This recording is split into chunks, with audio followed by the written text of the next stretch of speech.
Tu ne veux pas que ton site WordPress soit piraté et devoir tout refaire à zéro, alors il est nécessaire de le sécuriser davantage et c'est exactement ce qu'on va voir à travers cette vidéo. Je vais te présenter une extension française qui permet tout simplement de sécuriser son site WordPress. Et reste bien jusqu'à la fin parce que je vais t'expliquer pourquoi je préfère utiliser cette extension et pas d'autres extensions qui existent sur le marché. Maintenant, on perd pas plus de temps, on part sur mon écran. Let's go! Et pour te montrer comment utiliser et paramétrer cette extension, on va partir sur mon environnement en local. C'est celui que j'utilise dans la plupart de mes vidéos tuto, que ce soit sur WordPress, Elementor ou le référencement naturel. Et si toi aussi, tu veux savoir comment créer un site WordPress sur ton ordinateur pour tout simplement tester de nouvelles fonctionnalités ou tout simplement tester WordPress avant d'acheter un nom de domaine et un hébergement, eh ben, je te mets le lien juste au-dessus. J'ai fait un petit tuto vraiment dédié à ça. Maintenant, en ce qui nous concerne et le sujet de cette vidéo, bah, une fois que tu es sur ton site WordPress et que tu t'es connecté à l'administration ou tu t'es connecté à ton site, bah, il faut aller du côté admin. Ensuite, il faut aller dans extension, ajouter une nouvelle extension. Et là, dans la barre de recherche à droite, tu vas marquer CQPress. Tu vas attendre que ça mouline et ensuite tu vas tout simplement installer la première extension qui va apparaître, celle-ci, c'est QPress with Simple SSL, etc., etc. Donc tu fais installer et ensuite tu fais activer. Une fois que c'est installé et activé, CQPress va te demander de scanner le site. Alors, c'est pas forcément nécessaire de le faire dans un premier temps parce qu'on va d'abord aller le paramétrer et le configurer. Donc, pour faire ça, il faut aller dans CQPress qui maintenant se retrouve dans l'admin WordPress. Tu vas aller dans modules et là, tu vas retrouver tous les modules disponibles pour justement sécuriser ton site WordPress. L'idée à travers cette vidéo, c'est également te montrer l'avant et après des modifications qu'on va apporter à travers ma CQPress pour que tu puisses tout simplement comprendre vraiment ce que ça implique de cocher ou de faire telle ou telle case. Alors, ce ne sera pas forcément possible avec tous les paramètres, mais je vais essayer de le faire un maximum de fois pour que tu comprennes vraiment bien ce que ça implique au niveau des modifications. La première chose à faire, c'est tout simplement la page de connexion, de la déplacer. Ça, c'est vraiment utile pour moi et pour sécuriser ton site WordPress. C'est que, en fait, le WordPress, il y a tellement de sites qui utilisent WordPress.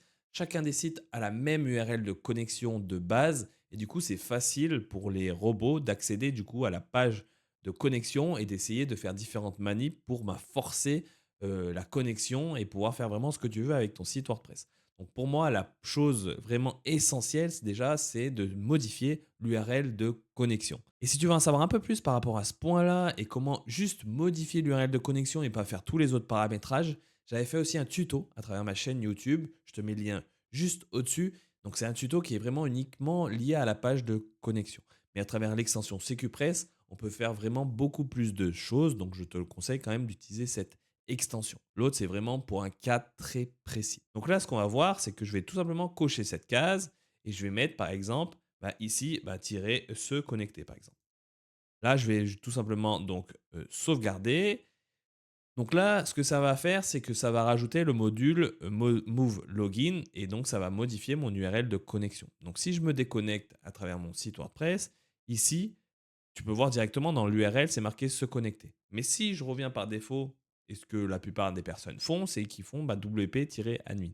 Et ici, on arrive sur une page de CQPress disant que l'URL de connexion a été déplacée et ce n'est plus celle de base. Ici, tu peux saisir l'email d'un administrateur pour tout simplement recevoir, je crois, le lien de la nouvelle URL de connexion. Et ici, du coup, moi, je vais mettre se connecter.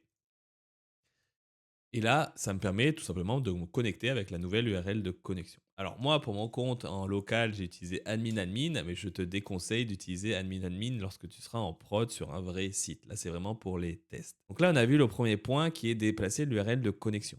Ensuite, on continue. Ici, c'est les contrôles de connexion. Donc là, ce que CQPress nous permet de faire, c'est de bannir les tentatives de connexion. Je te conseille les deux. La première, c'est tout simplement lorsque des personnes essaient de se connecter avec des identifiants qui n'existent pas à travers ton site WordPress, ça va les bannir. Et ici, c'est pareil, ça va limiter le nombre de tentatives sur les comptes utilisateurs. Donc par exemple, si une personne essaie de se connecter, donc par exemple, il sait l'identifiant mais il ne connaît pas le mot de passe et du coup il essaye plein de mots de passe, et là, ça va limiter les tentatives et ça va le bannir pendant X temps. Donc, au niveau du temps, à toi de voir. Moi, je te conseille de laisser ce qui est de base, c'est largement suffisant. On continue avec, par exemple, la suivante, l'erreur de connexion. Alors là, ce sera un peu plus parlant. Ce que je vais faire, je vais me déconnecter de l'admin WordPress. Ici, je vais essayer de me connecter. Donc par exemple, je vais mettre admin, donc ça c'est mon identifiant, et en mot de passe, je vais mettre admin 2. Donc ici, bah, ce n'est pas le bon mot de passe, parce que moi c'est admin, donc je vais me mettre se connecter. À ce moment-là, bah, une personne qui essaie de faire ça va voir que bah, l'identifiant admin existe. C'est tout simplement que ce n'est pas le bon mot de passe. Donc il pourrait essayer plusieurs mots de passe pour se connecter à ton site WordPress. Alors la fonctionnalité et le paramétrage que je venais juste de te parler auparavant, qui est celle-ci. Alors là, je n'avais pas sauvegardé, donc je vais tout cocher et sauvegarder. C'est celle-ci. Donc oui, masquer les erreurs inhabituelles. Donc là, comme tu as pu le voir, lorsque j'ai mis admin et avec un mauvais mot de passe, ça m'a dit bah, que ton mot de passe était incorrect, mais que l'identifiant était correct. Si à ce moment-là, je fais sauvegarder, que je me déconnecte, ici, si je fais admin, et là je fais admin 2, par exemple, encore une fois, là, ça m'a mis authentification échouée. Mais ça m'indique plus la raison pour laquelle l'identification a échoué. Et du coup, ben, un pirate ou quelqu'un qui essaye de faire n'importe quoi sur ton site, bah, ça sera beaucoup plus difficile pour lui de trouver la source du problème et pouvoir se connecter à travers le compte qu'il essaye de se connecter. On continue avec la suite, donc authentification. Ici, donc, tu as deux options qui sont possibles. Celle-ci, c'est une nouvelle fonctionnalité qui est apparue. Même moi, je ne la connaissais pas au moment où je tourne la vidéo, mais elle est encore en version bêta. Donc, c'est-à-dire qu'elle n'est pas opérationnelle à 100%. Donc, je te déconseille de l'utiliser. Si au moment où tu regardes cette vidéo, elle n'est plus en version bêta, bah, regarde un peu sur la doc de SecuPress comment ça fonctionne et à quoi ça correspond tout simplement. L'autre fonctionnalité, c'est le CAPTCHA. Donc, tu as la possibilité d'ajouter un CAPTCHA sur ton site, donc un petit truc, un petit robot qui permet en gros de savoir si tu n'es vraiment pas un robot et que tu es une vraie personne qui essaye de te connecter. Donc, tu as deux manières de faire. C'est par exemple la case à cocher après 3 secondes. Donc, tu as une case à cocher ou tu as un défi avec des petits emojis. Moi, par défaut, je coche pas cette case parce que déjà avec le fait de modifier l'URL de connexion, mais aussi les messages d'erreur, etc., le bannissement, je trouve pas forcément ça la nécessité et ça rajoute une action à faire supplémentaire. Mais toi, si tu veux le rajouter, tu peux largement le rajouter, il n'y a aucun souci par rapport à ça. Maintenant, on continue avec rôle et identifiant. Donc ici, dans rôle et identifiant, la première chose qui est possible de faire, c'est d'empêcher les comptes utilisateurs d'être créés avec ton nom de domaine à toi. Donc si tu ne vois pas la nécessité de créer des comptes utilisateurs avec ton nom de domaine, ça, tu peux directement cocher cette case. Par exemple, si tu as un e-commerce et que des personnes peuvent se créer un compte d'acheteur ou même un forum, tu peux bloquer ça pour éviter que, par exemple, quelqu'un se crée Cédric, crée mon premier site en local. Par contre, si tu veux le créer par l'admin, il faudra bien sûr décocher cette case, créer le compte et après recocher cette case parce que tu peux pas non plus créer le compte utilisateur depuis l'admin. C'est que ce soit sur le front ou l'admin, tu ne peux pas les créer. Je te montre ça juste après avec l'exemple, après avoir coché ces différentes cases. Ici, tu peux interdire les identifiants dangereux et par exemple ici, oui, empêcher le mot de passe admin pour ton site WordPress. Donc moi par défaut, donc si je coche cette case, vu que j'ai déjà un admin, un utilisateur qui contient le mot admin, ça ne va pas forcément marcher et ça peut faire un petit problème peut-être. Mais l'idée c'est ça, c'est de se dire en fait je veux personne qui ait un mot de passe ou pas un mot de passe, un identifiant ou un email contenant admin. Tu peux cocher cette case. Tu peux aussi donc interdire l'énumération des comptes. Par exemple, si tu as une page auteur qui liste tous les auteurs du site, là, ça va potentiellement afficher des informations sur les différents comptes utilisateurs. Et tu peux tout simplement masquer cette page-là, cocher cette case-là, et ça va empêcher d'accéder à la page des auteurs. Et ça sera donc redirigé vers la page d'accueil, tout simplement. Tu peux verrouiller le rôle par défaut. Donc, par défaut, dans WordPress, tu as un rôle utilisateur. Donc, si quelqu'un crée un compte sur ton site WordPress ou que tu crées un compte depuis l'admin WordPress, par défaut, ils ont un rôle, le rôle abonné. Tu as d'autres rôles utilisateurs, comme par exemple administrateur. Et si tu veux que ça soit toujours abonné par défaut, tu peux le cocher. Pourquoi cocher? C'est tout simplement pour éviter les risques d'erreur. Si par exemple quelqu'un se crée un compte sur ton admin WordPress et va pour me faire des modifications ou n'importe quoi, ça évite tout simplement toutes les sources d'erreurs. Tu peux aussi verrouiller la page. Donc à ce moment-là, tu peux choisir un autre rôle que si c'est le rôle abonné que tu veux, mais tu peux cocher ça et sélectionner ici. Ensuite, tu peux verrouiller le réglage des inscriptions. Ici, pareil, par défaut, tout le monde peut s'inscrire. Alors, je ne sais plus si par défaut, tout le monde peut le faire ou tout le monde ne peut pas le faire. Mais ici, tu peux paramétrer ou plutôt corriger cette case pour dire en gros, j'interdis la modification du statut des inscriptions. Donc, je vais cocher cette case.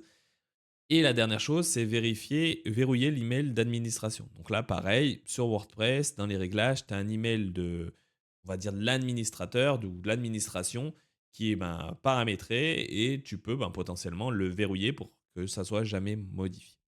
Donc là, je vais cocher ces différentes cases-là et on va voir les différents, l'impact que ça va avoir. Donc par exemple, si je vais d'abord dans premier point, le compte utilisateur. Lorsque je vais créer un compte utilisateur, par exemple, si je sélectionne mon nom de domaine, hop, ici au niveau de l'identifiant, je m'en fiche un peu, hop, je mets donc créer mon premier, au niveau de l'email, je mets Cédric par exemple, arrobase, créer mon premier site en local. Ici, je mets test, on s'en fiche. Si je fais ajouter un compte, ici, boum, ça va me bloquer parce que les données fournies sont incorrectes. L'identifiant n'est pas autorisé. Donc là, première chose, donc je pense que c'est parce que l'identifiant il contient admin et c'est pas autorisé. Et là, on voit aussi une erreur, l'email, l'adresse mail n'est pas correcte parce que ça contient créer mon premier site en local. Si je mets par exemple test comme ça, si je fais ajouter un compte, est-ce que ça va passer? Boum. Non, là, ça me dit identifiant n'est pas autorisé parce qu'il contient le mot admin. Donc ici, si je mets test-2, si je fais ajouter un compte, ici, boum, identifiant encore non valide. J'imagine que parce que l'identifiant il contient le mot test, qui est un mot qui est interdit ou c'est trop basique pour le mettre. Donc, par exemple, si je mets Cédric Chevillard 2, là, je pense que ça va passer. Oui, donc là, mon compte est bien été créé et j'ai donc respecté les différentes règles qu'on a définies. Maintenant, l'autre réglage qu'on a configuré, c'est au niveau de l'email, par exemple, d'administration. Donc là, tu as juste à aller dans Réglages et Général. Et ici, tu peux voir que l'email d'administration est bien désactivé pour des raisons de sécurité. Donc, tu ne peux pas la modifier. Donc, si tu veux la modifier, il faudra aller dans CQPress, décocher la case, enregistrer, venir là, modifier, recocher la case après par la suite. Pareil au niveau de tout le monde peut s'inscrire. Ici, comme comme on l'a coché, on ne peut plus me faire cette modification. Donc là, personne ne peut s'inscrire. Idem au niveau du rôle par défaut du coup de tous les comptes utilisateurs. Là, c'est abonné et tu ne peux pas la modifier ici. Il faut d'abord aller dans CQPress, faire la modif et revenir ici pour faire la modification par la suite. Maintenant, on continue avec l'onglet suivant dans CQPress au niveau des paramétrages, c'est extensions et thèmes. Donc ici, ça va être tous les paramétrages liés donc aux extensions et aux thèmes, c'est assez logique. Ici, tu vas avoir différentes options qui sont possibles. Donc là, par exemple, installer toutes les extensions, donc ça va installer une version à jour de toutes les extensions depuis le dépôt officiel. Donc ça, forcément, tu n'as pas forcément la nécessité de le faire. Nous, ce qui nous intéresse, c'est plutôt la suite. Ici, tu peux interdire l'envoi des zips. Donc, c'est-à-dire que dans WordPress, tu peux tout simplement ajouter des extensions ou même des thèmes, soit depuis le dépôt officiel, soit depuis ton ordinateur, tu as téléchargé un zip, tu fais l'uploader. Potentiellement, ce qui peut se faire, c'est que si quelqu'un a accès à ton compte utilisateur, hop, il met un zip, il peut faire un peu n'importe quoi. Le zip, il contient des informations ou des fichiers qui sont corrompus et du coup, ça fait des failles de sécurité, etc., etc. Donc, ça peut être à risque. Pareil, ça, c'est à toi de voir si tu sais ce que tu fais ou non. Si tu as l'habitude de mettre des zips, etc., tu ne les prends pas de n'importe où, tu n'es pas obligé de forcément de cocher cette case. Et du coup, si tu veux désactiver l'option des zips, tu as juste à cocher oui pour cette case. Et sinon, l'autre possibilité, c'est tout simplement cocher cette case. Et ici, au moment que tu vas téléverser, donc c'est le terme utilisé pour uploader un zip, ça va te demander un identifiant et un mot de passe de ton FTP. Donc si tu les as pas sous la main, ça va être un peu chiant. Donc soit tu décoches cette case, tu prends pas de risque, et au moment où tu souhaites mettre un zip, tu décoches pour le faire la modif, et après tu le recoches, tu peux et le faire aussi. Si je fais tout sauvegarder ici, si je vais dans extension, je fais ajouter une nouvelle extension, que je vais ici tu verras que j'ai plus la fonctionnalité pour uploader une nouvelle extension. Alors, je vais tout simplement redécocher cette case et revenir ici pour rafraîchir. Et là, tu vas voir que là, j'ai téléversé une extension qui est apparue. Là, je peux aller chercher un fichier sur mon ordinateur. Maintenant, on passe à la page des extensions. Ici, tu vas pouvoir tout simplement cocher cette case pour interdire l'installation, l'activation, la désactivation et la suppression d'extensions depuis le back-office. Lorsque tu vas cocher cette case, il faudra bien confirmer que tu as 13 extensions qui sont légitimes, dont 9 activées et 4 qui sont désactivées. Donc ça va se modifier en fonction de tes paramètres ou des extensions que tu as sur ton site WordPress. Pourquoi cocher cette case? Tout simplement pour éviter de supprimer une extension qui te sert à quelque chose et que toi, tu penses qu'elle ne te sert plus à rien ou que tu ne l'utilises pas. Et ça peut aussi éviter que d'autres personnes, il y a d'autres comptes administrateurs, de faire n'importe quoi. Donc, par exemple, si je fais tout sauvegarder ici, ce que je retourne sur ma page des extensions, boum, je n'ai plus le droit, je n'ai plus accès à la page d'installation des extensions parce que j'ai décoché la case. Si je vais dans extension installée, tu verras ici, il y a un élément qui a disparu à gauche. Et ici, ben, je ne peux plus rien désactiver, tout est bloqué. Moi, personnellement, je ne n'utilise pas cette fonctionnalité parce que je sais ce que je fais. Mais si toi, tu veux vraiment te brider pour éviter tout risque, bah, tu peux tout simplement cocher cette case. Donc là, je vais faire juste tout sauver pour justement revenir au modèle d'avant. Ensuite, pour la fonctionnalité afficher tôt, personnellement, je l'utilise pas. Ça permet tout simplement de toujours afficher toutes les extensions sur la page. Alors perso, moi, je l'utilise pas, je sais même pas trop à quoi elle sert, mais je vais pas t'en dire plus par rapport à ça. Ensuite, ben, la fonctionnalité pour désactiver les extensions, tu la retrouves au niveau du thème. Alors pour le thème, moi, je te le conseille de l'activer parce qu'en fait, normalement, au niveau du thème, tu n'es jamais censé rajouter un nouveau thème. Lorsque tu as créé ton site, que tu l'as mis en place, etc., au niveau du thème, bah, ça ne doit jamais changer. C'est pas comme les extensions où tu peux rajouter une nouvelle fonctionnalité au fil du temps, tu rajoutes un e-commerce, une boutique en ligne, tu rajoutes différentes choses, ça peut évoluer. Par contre, au niveau du thème, une fois que c'est fait, pour moi, ça ne doit plus bouger. Donc là, pour moi, cette case-là doit être cochée lorsque le site est en ligne et en version finale. Et quand tu vas dans thème, si tu fais ajouter un nouveau thème, bah tu vois, tu n'as pas la permission pour faire ça. Et ici, tu ne peux pas les supprimer, tu ne peux vraiment rien faire au niveau des fonctionnalités. Maintenant, on continue avec le cœur de WordPress. Alors, à quoi ça correspond? C'est tout simplement, bah, dans WordPress, tu as un cœur. Alors, c'est pas un cœur comme notre cœur, mais en gros, tu as une base qui est commune à tous les sites WordPress et qui, du coup, bah, évolue au quotidien avec les différentes mises à jour qu'il y a par les différents contributeurs de la communauté. Et ici, donc, tu vas pouvoir faire différents paramétrages. Donc, par exemple, au niveau des mises à jour. Ici, tu peux cocher, par exemple, faire forcer la mise à jour automatique du WordPress, du cœur de WordPress, lorsqu'il y a des nouvelles mises à jour disponibles. Donc, tu as les mises à jour mineures, c'est celles où il n'y a pas forcément beaucoup de risques et vraiment les petites modifications, par exemple les petites pages de sécurité, etc., etc. Et cetera. Et ensuite, tu as les mises à jour majeures. Donc ça, c'est les mises à jour qui sont un peu plus grosses, où il y a un peu plus de modifications qui sont derrière. Pour que tu visualises, par exemple, ici, là, c'est 6.9.1 au lieu de 6.9, par exemple. Donc ça veut dire que c'est une mise à jour qui est mineure parce que c'est, on va dire, le troisième chiffre qui est derrière. Ici, là, par exemple, c'est 6.9, donc c'est une version qui est plutôt majeure. Mais si ça aurait été 7, ça aurait été aussi une version majeure. Donc voilà, donc ça veut dire que c'est des mises à jour où il y a beaucoup plus de contenu et potentiellement ça a sujet à des incompatibilités avec tes autres extensions que tu utilisais à travers ton site WordPress. Moi, personnellement, si je te conseille quelque chose, c'est de cocher celles qui sont mineures et qui sont liées aux petites modifications, aux petits patchs par-ci par-là. Celles-ci, je ne les coche pas parce qu'en fonction de ce que tu utilises, à part si tu déploies tout de A à Z, tu peux la cocher potentiellement, si tu sais ce que tu fais. Mais si tu utilises d'autres extensions, je te le déconseille parce que potentiellement, tu peux avoir des incompatibilités. Moi, ce que j'aime bien faire lorsqu'il y a des mises à jour ou un peu majeures dans WordPress, c'est d'attendre un peu, genre une semaine à quelques jours, pour voir déjà les différentes mises à jour qui vont avoir lieu sur les différentes extensions que tu utilises, pour voir par exemple, correction d'une incompatibilité avec la dernière version de WordPress. Ça c'est déjà effectué avec travers Elementor ou d'autres extensions. Mais voilà, l'idée c'est ça. C'est pas forcément de se jeter directement lorsqu'il y a une nouvelle mise à jour du cœur de WordPress. C'est de le faire vraiment avec une bonne intelligence. Donc pour cette fonctionnalité, moi je te conseille de cocher cette première. Ensuite, on arrive à la partie des fichiers de configuration de WordPress. Alors, je ne vais pas trop rentrer dans les détails parce que c'est peut-être un peu compliqué sur certains points. Je te conseille juste de cocher cette case. Ici, je te conseille aussi de cocher cette case. Le petit truc qui est intéressant ici, c'est que par défaut, en fait, WordPress, lorsqu'il va importer une nouvelle mise à jour majeure d'un site WordPress, des fois, il y a un thème qui est accompagné. Et du coup, en gros, en cochant cette case, tu peux tout simplement empêcher la mise à jour de télécharger les nouveaux éléments. Donc, par exemple, les nouveaux thèmes, etc. Ici, c'est pour le débugage. Donc là, par exemple, ça permet en gros de modifier les variables et de les passer à faux lorsque c'est en environnement de production. Ça, c'est super utile. En gros, pour éviter que les erreurs s'affichent sur ton site WordPress ou même que lorsque les erreurs évitent de se stocker dans un fichier.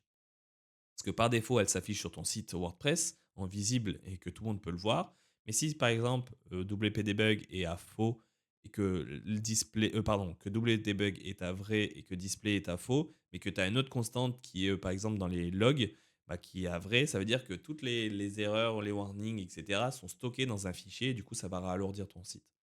Moi, alors, ce que je te conseille, c'est de cocher cette case lorsque tu es en production. Ce sera beaucoup plus simple et il n'y a pas de risque que des erreurs apparaissent. Après, si tu as besoin de débugger, là, c'est une autre chose. Tu peux tout simplement décocher cette case, mais là, il faudra faire appel plutôt à un webmaster ou à un freelance sur WordPress. Ensuite, dans un environnement standard, donc là c'est au niveau des adresses, dans un environnement standard en production, nul besoin de déplacer les adresses de votre site. Donc là, on ne se casse pas la tête, tu coches cette case, c'est pareil. Au niveau des éditions de fichiers, ici c'est très intéressant pour moi de cocher cette case parce qu'en fait, par défaut, lorsque tu vas dans Apparence, ici, tu vois, tu as éditeur de fichiers de thème. Et ici, tu peux vite faire n'importe quoi en modifiant par exemple le style ou modifier n'importe quoi au niveau d'une extension. Si c'est pas ce que tu fais, ça peut être vite n'importe quoi. Donc moi, ce que je te déconseille, c'est de cocher cette case pareil. Ensuite, le téléversement non filtré. Ici, ça permet tout simplement de ne pas pouvoir téléverser n'importe quel type de fichier sur ton site WordPress. Donc, par exemple, les SVG ou d'autres types, c'est pas possible. Donc moi, ce que je te conseille, c'est de filtrer si tu ne les utilises pas et si tu n'as pas besoin de les utiliser sur ton site WordPress. On enchaîne avec les erreurs de base de données. Là, pareil, tu peux cacher les erreurs de base de données parce que tu n'as pas besoin que ça apparaisse. Ici, réparation, donc là, pareil, tu peux cocher aussi cette case-là. Après, pour cette fonctionnalité-là, pour le non défaut de cookies, bon, t'es pas forcément obligé de la changer, c'est une petite subtilité, pour moi, c'est pas forcément nécessaire. Au niveau des clés de sécurité, ici, normalement, par défaut, lorsque tu vas rajouter un site WordPress, à part si tu le rajoutes toi manuellement, j'imagine qu'à travers les hébergements, les clés sont définies, mais si c'est pas le cas, tu peux les cocher et ici, ça va les définir à travers CQPress. Donc là, je vais faire juste tout simplement tout sauvegarder et ça va tout simplement rajouter les différents modules. Et en fonction de ce que tu vas cocher ici, par exemple, si tu modifies les clés de sécurité, là, potentiellement, ça va même c'est sûr, ça va te demander de te reconnecter à ton site WordPress. Donc n'aie pas peur si ça te déconnecte. Souviens-toi bien de l'URL de connexion si tu l'as modifié et tu as juste à te reconnecter et ça remarchera comme avant. En fonction de ce que j'ai coché, ici, j'avais coché par exemple l'édition de fichiers. Lorsque tu vas dans Apparence, tu vois que je n'ai plus la fonctionnalité qui est possible pour modifier les fichiers sources des différentes extensions ou de ton thème. Donc voilà par rapport à la partie cœur de WordPress. Ensuite, on continue avec la section suivante, les données sensibles. Première chose, les API de WordPress XML-RPC. Si tu ne sais pas ce que c'est, le plus simple, c'est tout simplement de désactiver et de sauvegarder. Dans la plupart des cas des sites vitrines, tu as juste à décocher cette case, ça fera l'affaire. Ensuite, tu as le trou noir. Pour faire simple, moi pareil, je te conseille de cocher cette. Pour Directory Listing, c'est très simple. Ici, lorsque tu vas sur ton site à toi, tu fais par exemple ouvrir l'image dans un nouvel onglet. Là, tu vas obtenir une URL. Si tu supprimes le nom de ton fichier, là, tu vas avoir accès à tous les fichiers que tu as uploadés à travers ton site WordPress à toi.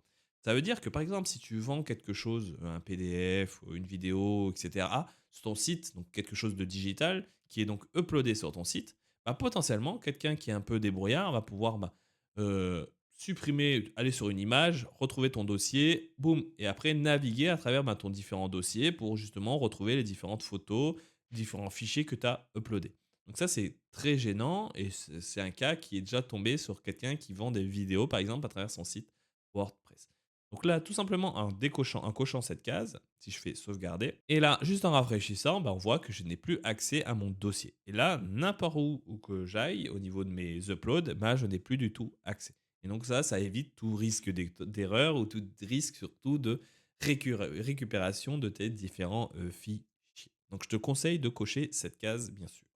Ensuite, divulgation PHP, divulgation de la version de PHP, divulgation de la version de WordPress. Tout simplement, quelque chose de bête. Si je suis sur mon site, il y a une extension WordPress, une extension Chrome, pardon, qui permet, c'est Wappizer, je t'en ai déjà parlé à travers une vidéo tuto avec mes différentes extensions Chrome qui sont vraiment essentielles selon moi. Si ça t'intéresse, je te mets le lien aussi juste au-dessus. N'hésite pas à cliquer dessus et d'aller jeter un petit coup d'œil. Et par rapport à cette extension Chrome, tout simplement, ça permet d'afficher toutes les extensions WordPress ou les différentes libs que tu utilises à travers WordPress, mais aussi la version. Donc là, tu as la version de WordPress 6.9. Si tu descends, là, tu as du Elementor, tu vois la version. Et si tu descends un peu plus, tu vois la version de PHP. La problématique avec ça, c'est qu'en fonction de ton site, bah, potentiellement, si c'est un WordPress qui n'a pas été mis à jour depuis un petit moment, il y a des failles de sécurité qui sont potentiellement existantes. Et du coup, lorsqu'un hacker va sur ton site, va voir la version de WordPress que tu as actuellement et va se dire: ah, bah, il y a cette faille encore qui n'a pas été corrigée parce que c'est une ancienne version. Et du coup, il va essayer de s'infiltrer par rapport à cette faille. Donc, moi, ce que je te conseille vivement, c'est de cocher ces cases-là. Boum, tu coches, tu coches, tu coches et ensuite, tu fais tout sauvegarder. Ensuite, tu as la protection des fichiers README. Donc ça, casse-toi pas trop la tête. Tu coches la case. Et pareil au niveau des accès, au niveau des URL, des extensions de fichiers. Là, pareil, tu sauvegardes et tu te casses pas trop la tête par rapport à ça. On enchaîne avec pare-feu et GeoIP. Ici, tu vas avoir différentes options à cocher. Le premier, on se casse pas trop la tête, on coche cette case. C'est pour les mauvais user agents. Là, c'est pour les faux bots SEO. Pareil, on peut cocher. Tu fais tout sauvegarder comme d'habitude. Ensuite, les URL malicieuses, donc bloquer les mauvais contenus. Alors, des attaques ou des scripts peuvent tenter d'ajouter des paramètres malveillants aux URL dans le but d'exploiter des vulnérabilités de votre site. Donc là, on se casse pas trop la tête, on coche les cases, on coche la case, et ensuite bloquer les pages 404 sur les fichiers PHP. Tout simplement, par exemple, en fait, WordPress, c'est fait en PHP, et du coup, tu as des fichiers PHP, et du coup, l'idée, c'est tout simplement de bloquer les pages 404 sur les fichiers PHP. En gros, peut-être quelqu'un essaye de tester si ce fichier PHP existe, etc., etc., etc. Et du coup, ça dit, non, il n'existe pas, non, il n'existe pas, non, il n'existe pas. Et après, au bout d'un moment, ah oui, lui, il existe. Donc, je sais qu'il y a ce fichier-là qui existe. Et l'idée, c'est tout simplement de protéger mon site des 450 sur les fichiers PHP. Donc là, pareil, je te conseille de le cocher. Et du coup, on arrive à la fin sur cette partie-là. Tu avais que des cases à cocher ici. Je vais passer la notion de scanner des virus parce que c'est dans la version pro. On passe tout de suite à la version SSL et HTTPS. Donc là, c'est pareil, c'est en version bêta. Donc attention lorsque tu vas cocher. Ici, moi, je ne peux pas cocher, je pense, les différentes fonctionnalités parce que je suis en local, je pense. Ouais, c'est ça. Mais par contre, par défaut, normalement, ce que je te conseille avant de cocher ces cases-là, tout simplement, essaye dans ton site WordPress, par exemple, là, créer mon premier site en local, tu essayes par exemple HTTPS deux points et tu vois si ça va, si ça marche. Donc là, c'est normal que tu as ce message d'erreur parce que je suis en local. Mais l'idée, c'est ça. C'est en gros, tester HTTPS. Ça marche. Normalement, c'est par défaut. Mais si tu ne mets pas HTTPS, il faut que tu regardes et que tu vois que ça redirige bien vers l'URL avec le HTTPS. Normalement, généralement, les hébergeurs font ça en mode automatique et tu n'as pas besoin de passer par WordPress derrière. Donc ça, attention à utiliser ça. Moi, je ne te conseille pas forcément de le faire directement à travers CQPress. Ensuite, on continue avec le spam. Alors, c'est au niveau des commentaires. Ici, moi, ce que je te conseille, c'est tout simplement de cocher cette case-là. En fait, non, les commentaires ne sont pas utiles. Bien sûr, si tu ne les utilises pas. Comme ça évite, par exemple, d'avoir, par exemple, au niveau des articles, même là, au niveau des commentaires, je veux dire, commentaires 1, 2, 3, et des fois, ça s'empile, et tu sais pas d'où ça vient. Tout simplement parce que tu as laissé la fonctionnalité commentaire à travers ton site WordPress. Là, moi, ce que je te conseille, c'est de désactiver cette option. Ensuite, tu as une autre fonctionnalité, là c'est un peu plus poussé aussi, c'est par exemple là ça ajoute un code numérique dans le profil des comptes qui sera inclus dans chaque courrier de ce site web, assurant son authenticité en protégeant contre l'hameçonnage. Donc, tu peux cocher ou tu ne peux ne pas cocher. Moi, je ne l'utilise pas forcément. À toi de voir si tu veux l'utiliser derrière. C'est pas forcément quelque chose de très nécessaire selon moi. Après, ça dépend qui c'est qui utilise ton compte. Si c'est des personnes qui sont très néophytes et très susceptible potentiellement de se faire avoir en fonction des mails, potentiellement, ça peut être intéressant de cocher cette case. Ensuite, journaux et IP. Ici, tu vas tout simplement pouvoir bloquer, par exemple, le site WordPress à différentes IP ou autoriser en fonction des IP. Donc là, pareil, tu peux autoriser ou pas. Donc là, c'est un peu plus technique. Je ne vais pas forcément rentrer dans les détails. Ici, tu peux garder les journaux des actions de WordPress. Par exemple, qu'est-ce qui est arrivé à votre site WordPress, enregistre des actions les plus sensibles, comme les mises à jour de mot de passe, modification d'adresse mail, les rôles importants. Donc, si tu veux garder un fichier à jour pour savoir un peu le suivi d'activité, tu peux cocher cette case-là. Et si tu veux, pour avoir des journaux 454, pour voir toutes les pages qui sont en 450, tu peux tout sauvegarder ici. Ensuite, ce que ça va faire, c'est que ça va apparaître une notion de journaux ici et en l'intérieur, tu vas voir, bah, les différents éléments, par exemple les journaux, 404 et cetera et cetera.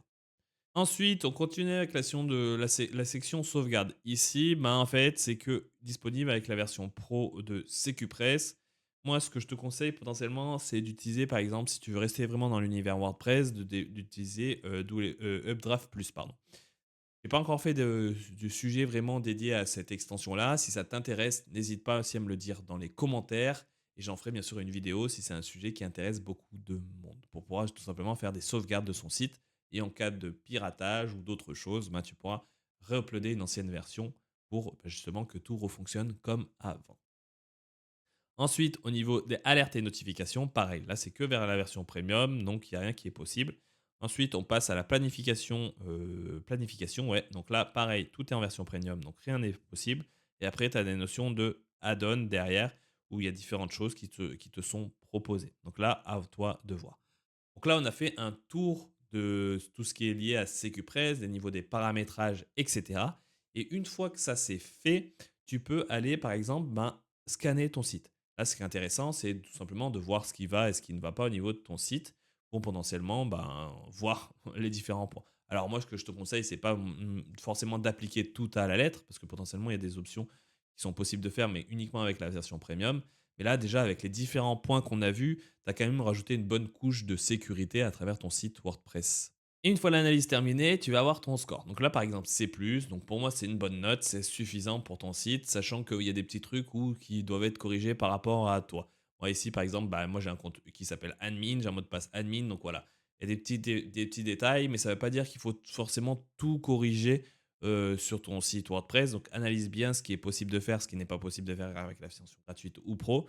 Mais ce qu'on a vu, ce qu'on a passé ensemble, c'est carrément suffisant pour sécuriser ton site WordPress. Pourquoi je préfère utiliser SecuPress que d'autres extensions pour sécuriser son site WordPress? Donc la première chose, c'est tout simplement parce que c'est français, déjà c'est une bonne chose. Tout simplement parce que c'est déjà traduit, parce que tu as pas mal d'extensions qui sont dans la sécurité, qui ne sont pas forcément traduites. Du coup, tu sais même pas les modifications, ce que ça implique concrètement. Donc là, c'est vraiment du français, du vrai bon français. Troisièmement, c'est que c'est efficace, ça rajoute pas trop de jargon, trop de choses complexes, donc c'est vraiment simple en compréhension. Et moi, le facteur qui est le plus, important pour moi, c'est que ma SecuPress, c'est pas forcément une extension qui est vachement utilisée, on va dire, comparée à d'autres. Celle qui est la plus connue, c'est WordFence, qui est déjà, bah, déjà tout en anglaise et je pense à l'époque, je me souviens même plus si encore il y a une version, française traduite. Mais en tout cas, en fait, l'idée, c'est que vu qu'il y a beaucoup de sites qui utilisent WordFence, et ben, les hackers, les pirates, tout ce que tu veux, et ben, ils vont essayer de se focaliser pour trouver des failles de sécurité sur WordFence justement, pour justement, bah, pouvoir rentrer sur tous les sites qui utilisent WordFence. C'est pour ça que WordFence, alors j'avais vu une étude ou une analyse ou un article qui disait, ben, en fait, l'extension qui a le plus qui est plus assujettie à se faire, ben, essayer de se faire, pirater ou de se faire, d'essayer de trouver une faille de sécurité à l'intérieur, bah, c'est WordFence. Et du coup, pour moi, c'est pour ça que je préfère utiliser cette version un peu moins connue, mais qui est très efficace pour vraiment sécuriser son site, que passer par quelque chose qui est beaucoup plus connu et qui, au niveau des fonctionnalités, est quasiment équivalent, quoi. Donc voilà, par rapport à ça, par rapport à mon retour d'expérience. Si toi aussi, tu as déjà utilisé par exemple d'autres extensions, WordFence ou d'autres, et que tu n'as jamais utilisé CQPress, c'est la première fois, dis-moi ce que tu trouves d'intéressant sur cette extension et pas sur les autres, et qu'est-ce qui te ferait justement changer et de passer à CQPress. Et voilà, on arrive à la fin de la vidéo. J'espère que tu as appris de nouvelles choses et que tu vas pouvoir enfin sécuriser ton site WordPress. Ce que je te conseille, c'est de mettre ton site WordPress et ma vidéo en parallèle et de faire les modifications sur ton site en même temps que ma vidéo. Comme ça, tu pourras tout simplement suivre et faire tout ce qu'il y a à faire à travers ton site WordPress pour le sécuriser. En tout cas, si cette vidéo t'a plu, n'hésite pas à mettre un like sous les commentaires. Ça l'aide pour son référencement, mais ça me donne aussi beaucoup de force au quotidien. Si tu as des questions sur WordPress, que ce soit ben, d'un point de vue sécurité, référencement naturel, toute autre chose. D'ailleurs, j'ai fait une vidéo sur Yoast SEO, donc si tu l'utilises, n'hésite pas à cliquer dessus pour aller jeter un petit coup d'œil pour justement paramétrer correctement Yoast SEO. Bah, n'hésite pas à me le mettre en commentaire. Toujours un plaisir d'échanger avec toi Et si tu as suivi la vidéo jusqu'à maintenant, n'hésite pas à montrer que tu es encore présent à cet instant T dans ma vidéo en marquant soit SécuPress ou soit en marquant sécurité WordPress. En tout cas, merci pour ton soutien et ta force. Et n'hésite pas aussi à t'abonner à la chaîne YouTube en cliquant sur le bouton juste en dessous. Comme ça, tu verras dans ton feed YouTube mes prochaines vidéos qui vont apparaître. Sur ce, je te dis à bientôt pour une nouvelle vidéo. Ciao, bye bye.